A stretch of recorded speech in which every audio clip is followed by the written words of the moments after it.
신약성경 327면에 있습니다.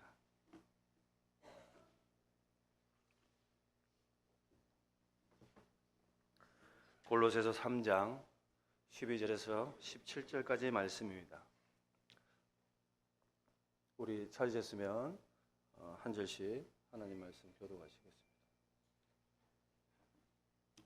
제가 먼저 읽겠습니다.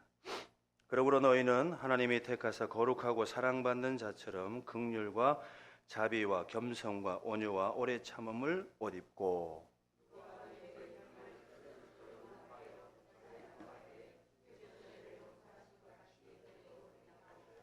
이 모든 것 위에 사랑을 더하라. 이는 온전하게 매는 띠니라.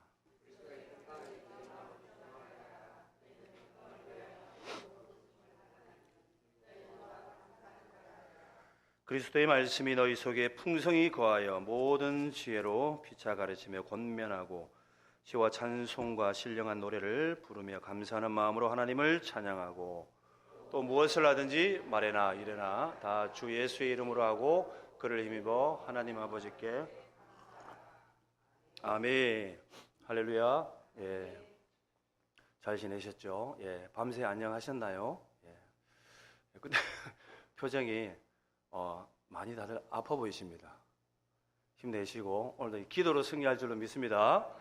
예, 이 밤에도 우리 예수님의 스타일로 사는 사람들이라는 제목으로 하나님 말씀 나누고 기도하는 시간 갖도록 하겠습니다. 새벽에 가끔 그런 말씀 드리는데 요번에 감기, 몸살, 독감 정말 지독하지요. 와, 예. 뭐 어쨌든 간에 저도 비슷한 거지만 거의 2달 돼가는 것 같아요. 와, 징합니다 정말. 예, 그래서 하여튼 여러분들 다들 건강을 잘 챙기셔야 된다라는 생각을 다시 한번 해봅니다. 지금으로부터 한 13년 전쯤 됐을 겁니다. 우리나라 음악계에도 충격이었고 전 세계적으로 아주 선풍적인 인기를 모았던 노래가 있습니다. 그 노래의 제목은 이 가수 사진을 보면 알 겁니다. 한번 띄워주셨어요? 누구죠? 말씀과 기도를 전무하시는 여러분들은 잘 모르시는 것 같네요. 싸이입니다. 싸이. 싸이라 그러죠. 들어는 봤죠, 그렇죠? 싸이라고. 싸이 하면 생각이 나는 노래가 뭐죠, 제목이? 그렇죠, 강남 스타일이죠. 예. 가만히 보시면 알겠지만은 잘생긴 얼굴도 아닙니다. 몸매가 아주 예쁜 몸매도 아니고 근육질의 몸매도 아니고 아주 그저 그런 외모를 가지고 있는데 이 강남 스타일이라는 노래는 2013년, 2012년이죠. 선풍적인 인기를 얻었다. 2012년 발매입니다. 음악 차트를 1위를 한 거는 당연하고 전 세계적으로 인기를 얻어서 이 SNS 차트에도 섭렵을 하였습니다. 그 뮤직비디오는요, 무려 발매된 지 나온 지 11개월밖에 1년도 되지 않았는데 누적 조회수라고 그러죠. 조회수가 50억을 넘었습니다. 돈이 아니니까 별로 안 놀랍죠, 그렇죠? 예, 돈이면 좀 놀랍겠는데 50억입니다. 예, 50억 굉장한 숫자입니다. 예, 기록을 하였죠. 세계 기록 보유자이기도 합니다. 그리고 이 말춤이라고 해가지고 이 춤은 앞에 사진에 잠깐 나오는데 이 춤은 전 세계인이 다 알 정도로 추었다. 우리가 잘 알고 있지만 이 강남 스타일이라는 내용이 무엇입니까? 가사가 강남에 사는 사람의 가지고 있는 스타일, 삶의 스타일, 부와 명성, 명품 다 해당이 되겠죠. 어쨌든 강남에 사는 사람의 삶의 스타일을 풍자하는 내용들이 가사에 담겨져 있다. 하지만 노래 가사에만 있는 것이 아니라 실제적으로 강남 스타일은 있습니다. 여러분들 어떻습니까? 부산 스타일이십니까? 서면 스타일, 그죠? 여러분들은 범천동 스타일이십니까? 하여튼 자기만의 스타일이 있다. 사람은 각자 꾸미고 보여지는 그런 삶을 살아가는 자기만의 스타일이 있습니다. 옷을 입어도요, 각자가 다 다르고요. 그 선호하는 스타일이 있어요. 집에 옷이 한 50벌, 100벌이 있어도 늘 자기가 선호하는 똑같은 옷을 입는 분들이 생각보다 많다는 얘기예요. 자기에게 맞는 스타일을 추구한다. 제가 이 스타일은요, 이 옷에만 해당되는 것이 아니라 많은 부분에도 해당이 된다. 제가 섬겼던 그리고 같이 동역했던 담임 목사님 중에 한 분이 계신데 저기 수도권에 계셨던 목사님인데 이분은요, 처음에는 제가 이분을 봤을 때 좀 이해가 되지 않았습니다. 왜냐하면은 저를 너무 힘들게 하는, 부교육자들 너무 힘들게 하는, 이해가 안 됐어요. 근데 시간이 지나다 보니, 이게 나를 힘들게 하려는 게 아니고, 나를 더 사랑하시고, 그리고 그분의 스타일인 거예요, 그냥 스타일. 뭐냐면은, 이분은 토요일이 되면은 밤 10시에 부교육자들을 집합시킵니다.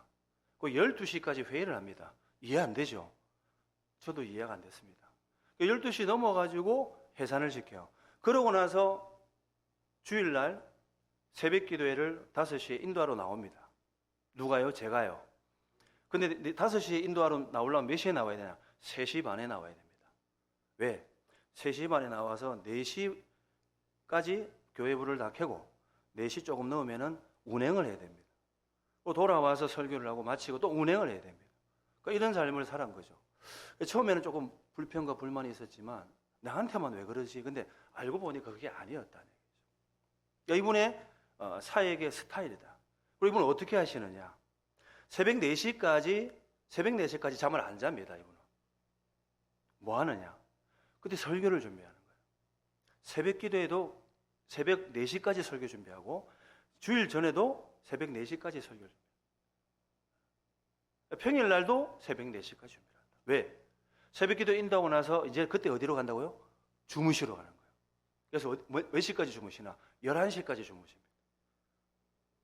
그래서 교인들한테는 말합니다. 오전에 저한테 전화하지 마십시오. 저는 새벽형 인간이라서 그 시간에 집중을 해야지 하나님의 말씀이 탁 들어온다. 그분의 스타일인 거예요. 그러니까 처음에는 조금 이해할 수 없었으나 같이 있고 사역하고 동력을 하다 보니까 이런 스타일도 계시구나. 그래서 많은 그런 부분들을 보게 되었다. 그리고 이런 것들도 어떻습니까? 나름대로 살아가는 스타일이고 목회하는 스타일이다. 이 모든 스타일을 우리가 비난할 것이 아니라 이런 것들은 존중해야 된다라는 것입니다. 교회를 다니는 흔히 우리가 말하는 믿는 믿음의 사람들, 믿음의 성도들 또한 삶의 스타일이 있는데요.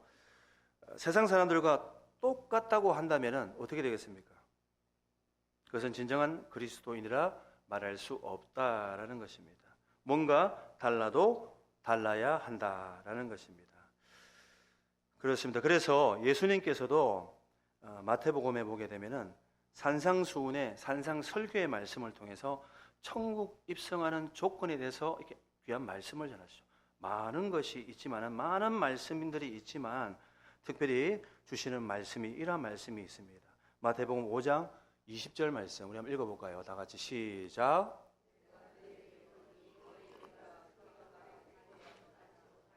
결코 천국에 들어가지 못하리라. 아멘.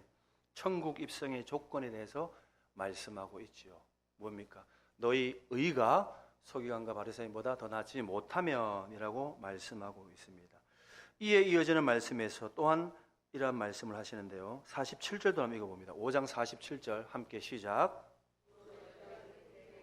무난하면 남보다 다른 것이 무엇이냐? 이방인들도 이같이 아니하느냐? 아멘.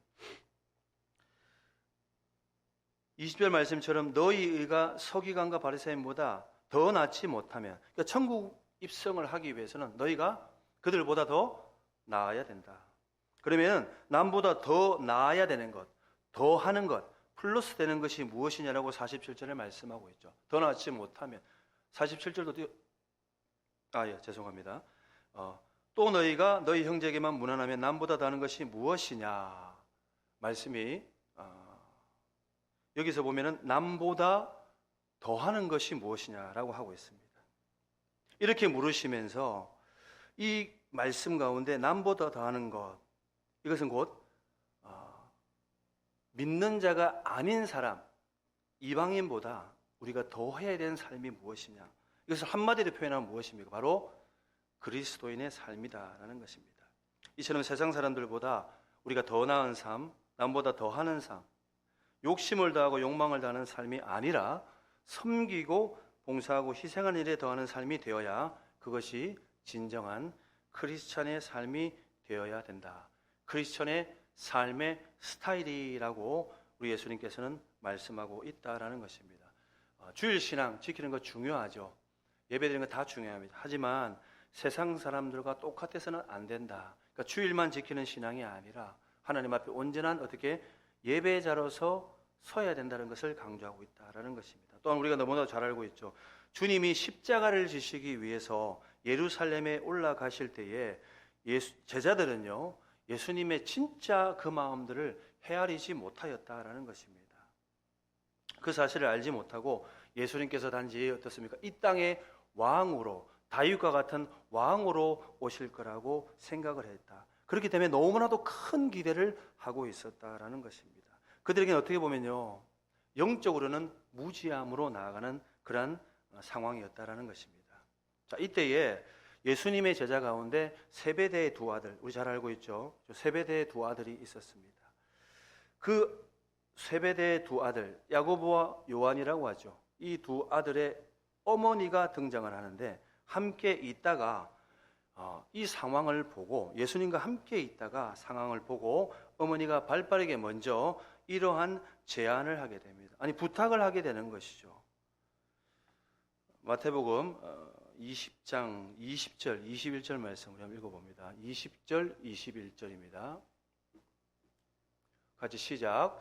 이때에 세베대 아들의 어머니가 그 아들들을 데리고 예수께 와서 절하며 무엇을 구하니 나의 이 두 아들 주의 나라에서 하나는 주의 우편에 하나는 주의 좌편에 앉게 명하소서. 아멘. 이 부탁의 내용은 무엇입니까? 내 아들 두 아들이 있는데 한 자리씩 꿰차게 해주시옵소서. 만약에 우리 주님께서 왕이 되시면은 좌우에 이렇게 아주 똘똘한 사람이 있어야 된다, 그죠? 마치 좌의정 영의정처럼 그 자리에 누구를 세워요? 나의 아들을 세워달라. 옆에 분명히 다른 제자들도 보고 있었을 텐데 참 대단한 그죠? 안면 몰수겠죠. 전형적으로 친척 관계를 이용한 로비라고 볼 수가 있습니다. 다른 제자들은 이를 보고 흐뭇하게 웃었겠습니까? 막 화가 많이 났겠죠. 그때 주님께서는 조용하게 그들을 가르치십니다. 세상 사람들은 그렇게 높아지고 부리고 명령하며 살려고 하지만 그것이 잘 사는 것으로 생각하지만 너희는 절대 그러지 말아라 라고 말씀을 하시죠. 그러면서 마태복음 20장 26절 27절 말씀을 주시는데요, 이도 한번 읽어보겠습니다. 시작. 너희 중에 누구든지 크고자 하는 자는 너희를 섬기는 자가 되고 너희 중에 누구든지 으뜸이 되고자 하는 자는 너희의 종이 되어야 하리라. 아멘. 예수님은 세상의 삶의 방식, 이 말하는 세상의 스타일과는 다르게 종이 되어서 다른 사람을 어떻게 해요? 섬기는 자가 바로 큰 자이고 으뜸이 되어야 된다라고 말씀하고 있다라는 것입니다. 세상 사람들의 삶의 스타일은 비록 이럴지라도 절대 어떻습니까? 예수님의 제자된 너희들은, 나의 제자된 너희들은 절대 그러한 삶을 추구하면 안 된다. 종의 삶을 살아라. 섬기는 자가 되어라 라고 말씀하고 있다라는 것입니다. 2025년도가 우리가 얼마 전에 시작했잖아요, 그죠? 예, 지금 벌써 한 달이 지났습니다. 청년들한테 그런 질문을 해요. 여러분들 한 달이 어떻게 지나갑니까? 그러니까 삐처럼 지나갑니다. 한 주가 지난 것처럼 삐처럼 금방 지나갔다라는 것입니다. 벌써 2월의 시작이죠. 이러다가 좀 있다가 지금 막 콜록콜록 하잖아요. 좀 있다가 옷 다 벗고 여기 뭐 틉니까? 에어컨 트는 금방 그런 시기가 옵니다. 안 그렇습니까? 그러면은 이 지났던 시간도 귀한 시간으로 우리 기억 속에 메모리가 되겠죠. 자, 그렇다면은 지난 한 달 동안에 여러분들은 결단하였던 삶이 세상 스타일과 얼마나 달랐는지를 한번 생각을 해보십시오. 세상 사람들이 보기에 확연히 구별될 만큼 다른 모습을 보이며 살았는지, 결단하며 기도하며 올 한 해를 어떻게 살겠노라라고 하였지만 지금까지 그 결단을 잘 지키고 있는지, 자, 예배대로 생각을 해본다면 주일 예배드린 것 외에 별다른 모습을 보였는지 보이지 않았는지, 내가 기도하고 결단하였던 예배자로서의 모습, 기도자로서의 모습은 잘 지키고 있는지 한번 생각해 볼 필요가 있다라는 것입니다. 하지만 예수님께서는요, 말씀한 그대로 그렇게 사셨습니다. 그리고 예수님께서 가르쳐 주신 그 삶의 스타일, 그대로 우리의 삶이 스타일이 바뀌어야 될 줄로 믿습니다. 우리가 그렇잖아요. 똑같은 말을 아무리 은혜로운 말이라도 우리가 행동으로 옮기지 않으면 그것이 결과가 좋지 않다는 것입니다. 진정한 그리스도인의 삶이란 바로 그러한 삶입니다. 우리의 삶이 하나님과 가까워지고 매일매일 하나님과 닮아지는 그런 인생이 되어야 된다는 것입니다. 그리고 주님께 칭찬받고 이 땅에서 행복을 더하는 삶이 되어야 된다. 그렇다면 우리가 오늘 말씀 가운데 그리스도인의 삶의 스타일은 어떠해야 하는가? 본문을 통해서 사도 바울은 그리스도를 따르고 그 삶을 본받아 살아가는 그리스도인의 삶의 스타일을 몇 가지로 설명을 하고 있습니다. 먼저는 예수님의 스타일로 옷을 입어야 된다. 우리 한번 외쳐볼까요? 다 같이 예수님의 스타일로 옷을 입자. 예수님의 스타일로 옷을 입자. 12절 말씀을 읽어봅니다. 12절 본문 12절입니다. 시작. 그러므로 너희는 하나님의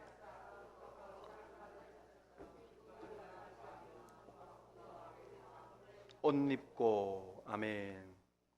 여기에서 말씀하고 있는 삶의 모습은 이 말씀은요 곧 예수님께서 이 땅에서 사신 삶입니다. 그런 예수님의 삶이 우리에게도 이루어져야 될 줄로 믿습니다. 사도 바울은 우리가 예수님을 본받아 살아가는 것을 바로 옷을 입는 것으로 비유하며 설명을 하고 있다라는 것입니다. 왜 예수님의 이 삶을 사시는 것을 옷을 입는 것으로 표현을 했을까요? 왜냐면요 옷 자체가 그 삶의 삶을, 그 사람의 삶을 대변할 수 있다라는 것입니다. 그래서 그 사람의 모습을 가장 잘 보여주기 때문이다라는 것입니다. 어느 한 젊은 전도사님이 교회 앞에서 옷을 남루하게 입고 번거지 모자를 뒤집어 쓰고 얼굴에다 막 분칠을 해서 시커멓게 만들었습니다. 그리고 교회 앞에 앉아 있습니다. 단 한 사람도 그분이 자기 교회 전도사님이라고 생각을 의심해 보는 사람도 없습니다. 그러니까 가까이서 쳐다보는 사람도 없고 다 어떻게 해요? 뺑 둘어서 갑니다. 왜? 그 사람의 옷이 전도사님일 거라고는 상상할 수 없는 옷을 입고 있으니까. 그 옷이 그 사람을 대변한다는 것이죠. 그래서 우리는 옷을 잘 입어야 된다는 것입니다. 밖에서 생활하시는 분, 뭐 거지라고도 하지만 요즘엔 거지라는 표현을 안 쓰죠, 그렇죠? 그들은 어떤 옷을 입습니까? 깨끗한 옷을 입습니까? 메이크 여기 딱 적혀 있는 거 입고 밖에서 이렇게 뭡니까 이게? 동냥을 하면은 나옵니까 이게? 여기는 유명 메이크를 입고 안 나오지 않습니까? 자신의 상황에 자신의 신분이라는 표현은 좀 정확하지는 않겠지만 그래도 맞는 상황에 맞는 옷, 대변하는 옷을 입어야 된다. 군인은 어떻게 말을 안 해도 군인인지 알지 않습니까? 군복을 입고 있으니까. 군인인데요. 넥타이 매고 입고 있으면 군인인지 알겠습니까? 모릅니다. 깍두기인 줄 알게. 깍두기라는 표현은 그러면 하면 안 되겠죠. 그쪽 어둠의 계열에서 일하는 분으로 생각할 수도 있다는 얘기입니다. 이처럼 옷을 보면 그 사람이 누구인지 알 수가 있다. 교복을 입어보십시오. 다 학생인 줄 알죠. 근데 학생 나이 때에 교복을 입어야 됩니다. 여러분들이 교복 입으면 그렇게 안 보일 수도 있다는 것입니다. 자, 바로 그것은 뭐냐면요. 무슨 옷을 입어야 그리스도인이라는 사실을 우리가 잘 보여주는 것이 바로 무엇이냐면은 오늘 방금 읽었던 말씀처럼 바로 따라해 봅니다. 긍휼의 옷, 자비의 옷, 겸손의 옷, 온유의 옷, 오래 참음의 옷. 12절 말씀 그것을 말하고 있습니다. 이러한 옷들을 입어야만 그 사람이 진정한 그리스도인이며 예수님의 스타일로 살아가는 사람인 줄로 믿습니다. 예전에 이런 말이 있었죠. 신조어 가운데 권사스럽다. 기억나십니까? 권사스럽다. 들어보셨나요? 이런 말이 있었습니다. 근데 이 긍정적인 의미가 일부에서는 부정적인 의미로 이렇게 루머가 생긴 것이죠. 신문 기사에 의하면 권사스럽다는 말 자체는 뭐냐면은 교회에 가서는 친절하고 잘 웃고 예의 바르면서 집에 오면 어떻게 해요? 아주 난폭해지는 신경질적이고 욕 잘하는 그런 사람을 어떻게 해요? 그런 여인을 부를 때 참으로 권사스럽다. 그러니까 비아냥거리면서 하는 말입니다. 그러니까 누가 혹시나 그런 말 들으면 안 되지만 권사님 참 권사스럽다 이러면 욕인 줄로 믿습니다.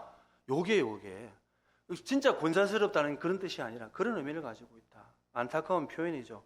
그리스도인들의 삶의 스타일은 결코 교회에서만 인정받는 스타일이 아닙니다. 자신의 가정과 직장과 일터와 삶의 현장 구석구석에 나타나야 된다라는 것이죠. 우리가 늘 어떻습니까? 새로운 옷을 집에서 챙겨 입듯이, 계절별로 옷을 바꿔 입듯이, 이러한 삶의 스타일이 일상 가운데서 어떻게 흘러나올 때에 자연스럽게 흘러나와야 된다. 늘 옷을 바꿔 입듯이, 권사님은 권사님의 옷을 입어야 된다. 목사님은 목사님의 옷을 입어야 되고, 하지만 그 옷을 입을 때 어떻게 입어야 된다고요? 12절 말씀처럼 긍휼에, 자비에, 겸손에, 온유에, 오래 참음의 옷을 입어야 된다라는 것입니다. 그러므로 더욱더 거듭나는, 새로운 모습으로 거듭나는 옷을 입는 저와 여러분들이 되시기를 주의 이름으로 축복합니다. 두 번째는 바로 예수님의 스타일로 살아가는 그리스도인의 삶의 특징은 따라해 봅니다. 서로 용납하고 용서하고 용납하며 그것을 품어주는 삶이다 라는 것입니다. 따라해 봅니다. 시작. 서로 용서 용납으로 품어주는 삶이다. 아멘. 이렇게 살기를 주의 이름으로 축복합니다. 13절 본문 13절 14절 읽어볼까요? 시작. 누가 누구에게 불만이 있거든 서로 용납하여 피차 용서하되 주께서 너희를 용서하신 것 같이 너희도 그리하고. 14절 이 모든 것 위에 사랑을 더하라. 이는 온전하게 매는 띠니라. 아멘. 뭐라고 되어 있습니까? 용납과 용서하되 그 위에 사랑을 덧입혀라. 업그레이드를 시켜라. 단순히 용납과 용서를 넘어서고 그를 완전히 넘어서는 것, 사랑을 거기다 입혀라는 것입니다. 우리가 좀 전에 보았지만 옷을 입을 때는 뭐라고 했습니까? 긍휼과 자비와 겸손과 온유와 오래 참음의 옷을 입어라. 이것은 곧 신앙적인 인격으로 무장해라 라는 것입니다. 더 나아가서 다른 사람을 대할 때에 대인 관계 가운데서 어떻습니까? 서로 용납의 마음을 품고 용서의 마음을 품고 거기다 무엇을 더하라고요? 사랑을 더해야 된다. 그 이유가 뭘까요? 우리에게 말씀을 주시는 이유가 뭘까요? 그것은 바로 우리 주님께서 우리에게 먼저 용서하셨기 때문이다 라는 것입니다. 용서로 다가오셨다라는 것입니다. 1만 달란트의 빚을 탕감받은 것처럼 도저히 우리의 힘과 능력으로 갚을 수 없는 죄를 용서받았기 때문입니다. 용서받은 사실을 인정하시면 아멘. 그 용서받음이 있기 때문에 우리는 이러한 마음으로 가야 돼요. 예수님의 마음을 닮아서, 생각을 닮아서 서로 용납하고 용서하며 사랑해야 된다. 세상의 잘못을 저지르지 않은 사람이 한 사람이라도 있겠습니까? 가슴에 손을 놓고 생각해 보십시오. 세상에 잘못을 저지르지 않는 사람은 아무도 없다. 이번에 설 명절 때에 29일이죠. 차를 타고 운전하다가 교통사고가 났습니다. 아마 한 20여 년 만에 교통사고가 난 것 같아요. 근데 솔직히 교통사고를 하기에는 너무 민망합니다. 왜냐하면 10km 이하로 콩 이렇게 박았거든요. 그러니까 우리가 교회 안에서 주차할 때 주차하다가 이렇게 콩 박듯이 이렇게 박았거든요. 그 이유가 무엇이냐면은 상대방 차가 연지 삼거리, 그죠? 아시죠? 거기서 좌회전을 하는데 제 차 앞에 가던 차가 느닷없이 그냥 그 자리에 그대로 멈춰라 이러면서 그냥 쳐버렸어요. 보통 차가 서면 어떻습니까? 차가 조금 밀리지 않습니까? 전혀 밀림이 없이 그냥 그대로 완전히 서버린 거예요. 그래서 그 브레이크를 아주 세게 밟은 20km 이하로 밟다가 급하게 밟았지만 그래도 아주 미세하게 콩이라고, 제가 느끼기에 정말 콩이라고 받았어요. 그리고 나중에 보니까 이분이 차에서 안 내립니다. 안 내려서 내려가서 제가 똑똑똑 이러니까 그때서야 창문을 내리면서 차가 섰어요 이러는 거예요. 그러니까 엔진이 서버린 겁니다. 그냥 느닷없이 차가 섰어요. 그럼 뭐 어떻게 괜찮습니까? 예, 괜찮습니다. 차가 서가지고 제가 지금 보험회사 전화를 했습니다. 이러는 거예요. 그리고 차 안에서 나오지를 않습니다. 그래서 나도 어떻게 해야 되지? 이러고 있다가 저쪽에서 나오셔서 카메라로, 휴대폰으로 그 부분을 찍고 그리고 다시 차 안으로 들어가서 무한정 시간은 지나고 저도 안 되겠다 싶어서 보험을 불렀습니다. 왜냐하면은 나중에 혹시 잘못하면은 뺑소니가 될 수도 있고 아무리 간단한 사고라도. 그냥 와서 보니까 양쪽 보험회사가 다 똑같은 회사입니다. 그래서 와서 이제 보시더만은 그분이 저한테 하시는 말씀이, 아이고 오늘 좋은 날 재수 없었다고 생각하시고 올 한 해 정말 복 받을 것입니다 라고 그분이 저한테 위로해 주시더라고요. 처음엔 잠깐 화가 나기도 했습니다. 왜 이런 일이 일어나지?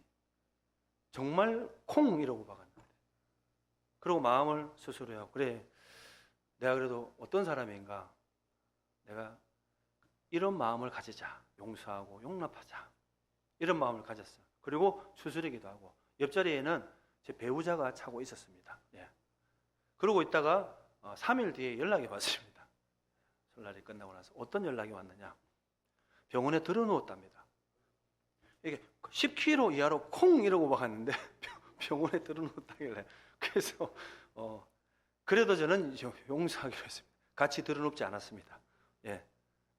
갑자기 그 얘기 들으니까 막 사지가 아프더라고요. 갑자기 막 허리도 아프고, 근데 들어눕지 않았어요. 그냥 그래 나라도 우리라도 용서한 마음을 갖자라는 생각을 해보았습니다. 죄를 끄집어내기 위해서는요, 우리가 낱낱이 시시비비를 가리면은 뭐 한도 끝도 없지 않습니까? 우리 중에 하나님 앞에 온전하게 설 자가 누구인가? 죄로 시시비비를 따른다면 바로 이럴 때 서로가 용납하고 용서하고 사랑으로 감싸준다면 우리가 하나님 앞에 서는데 좀 더 담대함이 있지 않겠습니까? 우리 항상 삶을 살면서 그렇게 결단하기 쉽지 않지만, 그래도 신앙교회 성도라면 서로 용납하고 용서하고 사랑으로 감싸주는 그러한 성숙한 하나님의 백성들이 되시기를 주님의 이름으로 축복합니다. 우리의 삶 속에 주님의 그 위대하신 용서와 사랑을 조금이나마 우리가 알아갈 때에 그리스도인의 정체성을 가질 수가 있다라는 것입니다. 그러므로 다시 한 번 더 우리의 삶에, 우리의 하루하루의 삶이 참으로 예수님의 스타일을 닮아가는 우리 모두가 되시기를 주님의 이름으로 축복합니다. 마지막 세 번째는요, 예수님의 스타일로 살아가는 그리스도인의 삶의 특징은 바로 뭐라고요? 감사와 찬양의 삶이다 라는 것입니다. 본문 15절, 16절, 17절 한번 읽어보겠습니다. 시작. 너희는 또한 감사하는 자가 되라. 16절, 시와 찬송과 신령한 노래를 부르며 감사하는 마음으로 하나님을 찬양하고. 17절입니다. 감사하라. 아멘. 읽었던 말씀에는 무엇이 남았어요? 감사하는 마음을 가지고 감사하는 자가 되고 아버지께 감사라고 말씀합니다. 우리가 너무 잘 알고 있는 사도행전 16장에서 보게 되면은 바울과 실라가 등장을 하죠.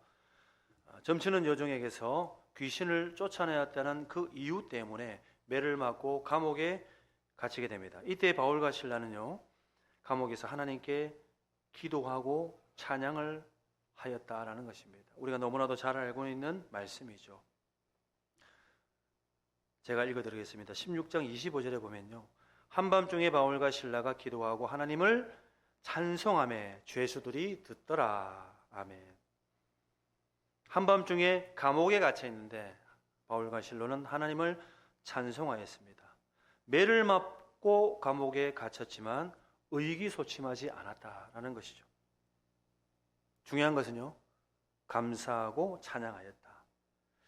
그들은 그리스도의 고난에 동참할 수 있게 된 것을 감사로 표현하며 찬양으로 표현하였다. 감옥에서 있는다는 사실은 오히려 기도하고 기쁨으로 인내하며 감사함으로 나갔다. 하나님을 찬양했다라는 것입니다. 하나님의 사람들의 마음가짐입니다. 하나님의 사람들이 어떠한 생각을 가져야 되느냐? 우리가 인생을 살다 보면 상황이 좋을 때가 있고 안 좋을 때가 있습니다. 아니, 우리 인생이 감옥에 갇혀 있는 그런 인생이 될 수도 있다라는 것입니다. 이럴 때 하나님 앞에 기도하고 하나님을 찬양하는 저와 여러분들이 되시기를 주의 이름으로 축복합니다. 하나님께서는 바울과 실라가 빌립보 감옥에서 기도하고 찬양할 때에 놀라운 기적을 행하셨습니다. 이 기적이 우리의 삶에 일어날 줄로 믿습니다. 이 기적은 책 속에 존재하는 것이 아니라 하나님이 함께 하실 때, 오늘도 임마누엘 하시고 우리의 삶 가운데 에베네zer 하나님께서 함께 하실 때에 그 기적은 일어난다라는 것입니다. 만약에 여러분의 삶 가운데 정말 감옥 같은 그런 마음이 느껴지신다면 우리의 감사와 찬양을 점검해 보시기 바랍니다. 사랑하는 성도 여러분, 우리는요 하나님의 사랑을 받는 그리스도인들입니다. 믿으시면 아멘. 하나님의 사랑을 받는 그리스도인들입니다. 세상은 저와 여러분들을 보고요, 우리를 보고 예수님을 평가합니다. 예수님을 만나서 평가하는 게 아니라 우리를 보고 예수님을 평가하고요, 교회를 보고 평가합니다. 그리고 우리 때문에 교회에 오기도 하고 교회를 떠나기도 합니다. 그래서 저와 여러분들은 예수님의 표지판인 것입니다. 안내판인 것입니다. 메뉴판인 것입니다. 그러므로 우리 때문에 세상이 더 밝아지고 세상이 어떻게 해요?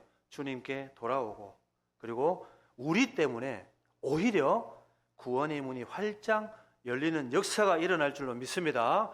요즘에 이러한 누가 조사를 했더라고요. 종교별로 이게 지지율 조사를 했는데 그 기독교가 저는 굉장히 높은 순위에 있을 줄 알았는데 1위는 뭘까요? 1위는 아시겠지만 불교입니다. 불교. 예. 2위는 천주교라고 합니다. 비슷한 수준인데 그럼 3위가 누가 돼야 될까요? 기독교라고 생각을 하겠죠? 아니랍니다. 원불교랍니다. 원불교가 굉장히 성장을 했답니다. 기독교를 넘어섰다는 것입니다. 이는요 뭘 의미하냐면은 얼마나 전도를 많이 했습니까? 얼마나 기도를 많이 했습니까? 교회는요 성장을 위해서 각 교회가 지교회가 굉장히 열심히 했습니다. 그런데 아무것도 하지 않은 원불교보다도 못한 신세가 되어버렸다. 그러므로 우리가 지금 앞으로 해야 될 일이 무엇입니까? 우리가 2025년도 달려갈 길의 주제가 나와 있지 않습니까? 이것을 넘어서서 더하여 세상을 밝히는 빛과 소금이 우리가 그 역할을 감당하는 그런 믿음의 자녀들이 되어야 된다. 그리스도를 바라는, 빛을 바라는 표지판 역할을 해야 된다. 그 일을 위해서 우리가 삶 속에서 뭘 적용해야 됩니까? 바로 오늘의 주신 말씀의 제목처럼 예수의 스타일로 살아야 될 줄로 믿습니다.